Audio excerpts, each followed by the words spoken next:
Hello, curious people.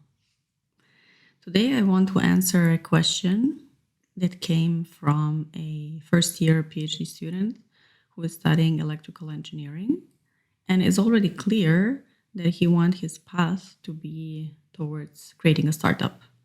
So he already has ideas that potentially can end up in a patent and allow him to create a startup together with the professor, together with other peers. That is still to be seen. And the doubt is that this person doesn't know if and when to say this to the professor, that he wants his PhD to become a startup. Now let's see what is behind all of this. What is this person afraid of? What is so scary on the other side of saying to your professor that you want to create a startup? Let's take into account this person is the first year of the PhD. There are still 3 years ahead. It is still unknown what is going to happen. We don't know whether this will be enough for a startup, whether this startup will be created. And that's why it sounds easier not to say it and keep it until the last moment, until we are sure that we have some results to create a startup. And then we can say to our professor, oh, look, we have good results. How about creating a startup? But if we wait until the moment that we are absolutely sure in something, we might absolutely miss it. We might miss creating the conditions that are needed to create a startup. Because in order to create a startup, it is very different than focusing on publishing papers. If you want to publish papers, you will be prevented from making a patent out of it. If you want to create a startup, the idea is to have a patent that you can use afterwards to create your startup.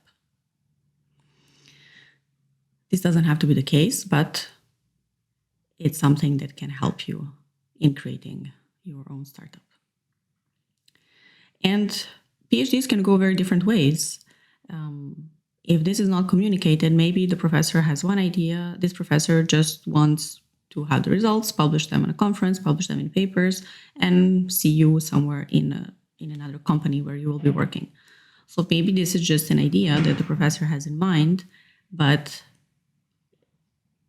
this idea is based on an assumption. And what you have in your mind, let's say you want to create a startup, does not necessarily have to match.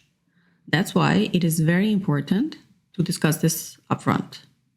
And I know some professors that when PhDs start, they discuss with them, okay, what kind of PhD do you want to have?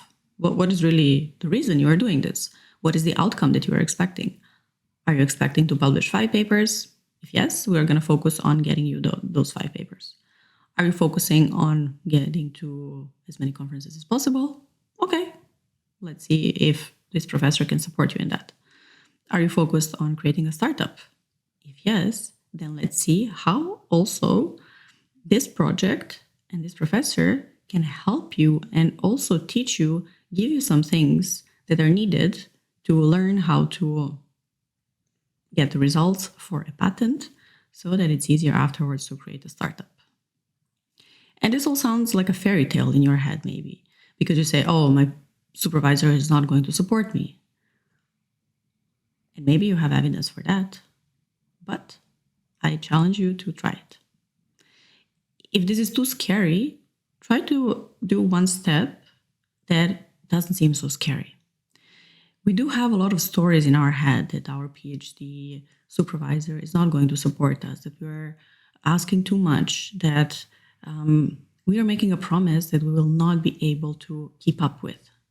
And this is a story here. This person who wants to create a startup is actually afraid of failing, like most of us are. If we say we want to publish 5 papers, we are afraid that we will not be able to deliver that. And that's not the idea. It's not the idea that at the end you have 5 papers, you agree that you're going to have 5 papers, you have 5 of them, and that's it. You succeeded in life. No. The idea is that you learn all the skills that are necessary for you to get to those 5 papers. Whether you are going to publish them or not is going to depend on a lot of circumstances. So, assuming that you have experiments to run, and these experiments are not only in your control, there are a lot of things that can go wrong, that can be delayed, that partners drop out, that you don't have things delivered that you paid for from your project, that COVID-19 hits, that you get stuck in another country because you get sick. These are extreme situations, but even like tiny, tiny little situations, they add up. If you have a delay on one delivery of one part of the experiment that you need to do, then it's going to affect your whole experiment. And this might not result in 5 published papers, it might result in 1. And this sounds very dramatic. You agree that you are going to publish 5 and you published 1, and that's it. But you have all the skills that are necessary to publish the other 4. If you publish 1, then it's going to be much easier to publish a second one, third one, fourth, 5, 6, and as many as you want. And sometimes what happens is that people continue their postdoc in the same group with the same professor because the results, they come at the end. And these results, they come at the end, and then they allow you to publish 4 papers at the same time. Now let's go back to the fear of failing our professor. Let's go back to the example that this person wants to create a startup, but is afraid if and when to say this to the professor. If comes from this fear that we are going to disappoint the professor, that we are going to be disappointed in ourselves because we didn't manage to create a patent. We didn't manage to create a startup. And that is okay. Right now, wherever you are in your PhD, you have an idea that you want to do something. You have an idea that you want to create a startup in 3 years from now. In those 3 years, having in your mind, I want to create a startup and this is where I'm going, you are going to get so far, much, much, much further, announcing this to everybody and going for it 100%, then keeping it with you, observing what's happening and trying to get only the good parts when the circumstances are there. And tell to your professor only when all these circumstances are aligned. You know, there's this expression that says, successful person has failed more times than the unsuccessful one has tried. So PhD is about embracing failure and finding our ways to deal with it. We are going to fail many times in maybe our promises, in promises to others, in promises to ourselves, but that is okay. Imagine that you agreed with the professor that you're going to have a startup after 3 years. And these 3 years, they come. First of all, you are going to communicate along the way how things are progressing. What is the next step? What is needed? Is it still going in the same direction? It is a relationship that needs to be maintained. So we are not going to wait until we get until the end of the relationship and then evaluate how it was, because it needs a breakup. And we come to the point that we cannot make a startup and we're like, okay, now we're just splitting our ways. Maybe there are other solutions. Maybe this can be used, this needs another 1 or 2 years. Maybe this can be used to transfer to somebody else. Maybe you need some other collaborators.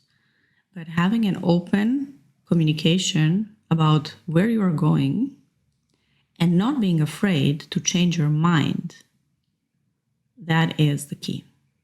Let's say after 1 year, you decided or you realized that you actually don't want to make a startup. It takes too much time, it takes too much effort. You decided to, do something else. And that is okay. if you come to your professor and say, hey, look, I thought this was going to be easier. I thought it's going to be way less time that I need to invest. I thought whatever it is that you thought, and bring this up on the table. And maybe the professor will bring a different point of view. Maybe we will realize that we have our own story that is not very solid, or we're going to bring up our story that is very solid, and, that's it. The professor will be like, okay, we tried. We gave it 1 year, and after 1 year, it seems like it takes much more time, and if now it's not the moment, that is okay. What are we going to focus on next?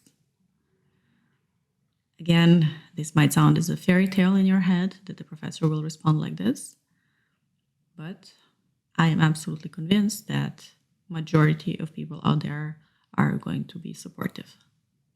We oftentimes have these horror stories in our heads that people are not supportive, that they are going to fire us because we didn't keep a promise. Do you know somebody who had this experience?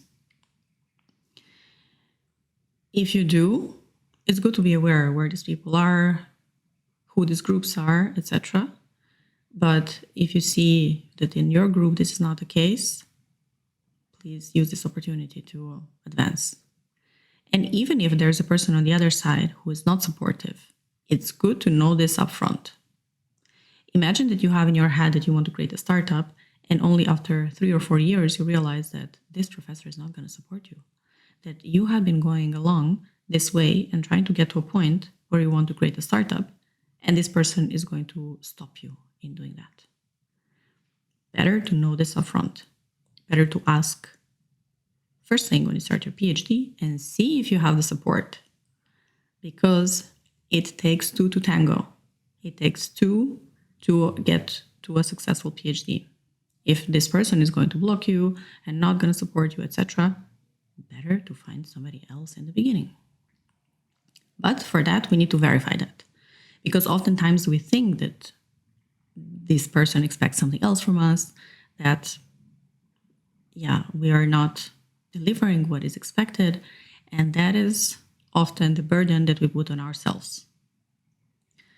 So I invite you to check with your professor what is the support that you can get, to share how you see your PhD going in the coming year, in the coming 2, 3 years.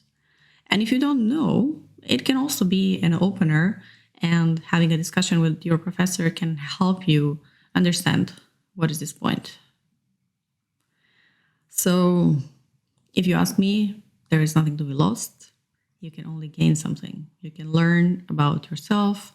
If you get scared along the way, if you never want to do this again, if you want to focus on changing something and seeing whether the story that we have in our head actually matches the reality. And if you struggle how to do that, I'm very happy also to talk about how to do it, how to approach, how to enter this conversation, and how to lead it for your benefit so that you feel supported by yourself in this conversation. Fearing, of course, we always fear the worst outcome, that is going to be a catastrophic conversation. So we can also prepare for that. And if this is something that you need, I invite you to book a discovery call and we can discuss how this can be done. And until then, I'm curious to hear what are your problems that you are dealing with during the PhD, or imagining how your PhD is going to look like.